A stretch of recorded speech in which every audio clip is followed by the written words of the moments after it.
अस्सलाम वालेकुम दोस्तों, तो की हाल ने सब दोस्तों वीरां दा। जनाब बिल्ला आ गया जे, ठीक है। ये अपना वाला बिल्ला नहीं और कुत्ता लिया जे सेल वास्ते।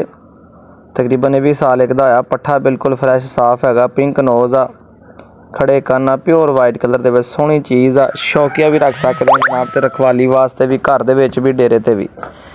तो जल्दी जल्दी रबता करो। बहुत सारे दोस्तों ने कहा कुलटेर मेल वास्ते इस तरह की चीज़ बड़ी औखी जब लभी है जनाब। तो नंबर स्क्रीन पर चल रहा जे, रबता करो। कॉल नंबर भी यही है, तो व्हाट्सअप नंबर भी यही है। तो कुत्ता अपने को मौजूद आ जनाब, आके चेक करके भी ले जा सकोगे, ठीक है। हर पास ओके है पूरा वा। और मज़े की गल है कि कन्ना तो डोरा भी नहीं है, सुनता भी है, ठीक है।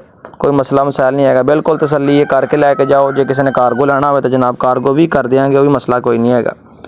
लोकेशन अपनी फैसलाबाद शेखुपुरा रोड, छोटा माना वाला स्टाफ, ठीक है। सोहना मेल है, हैड शेड सोहना हले बच्चा वा, इन्हें हले बढ़ना वा। बिल्कुल फ्रैश तो लवा पट्ठा लभ्या दोस्तों वास्ते, हर पासों पूरियां बरीकियां वाला।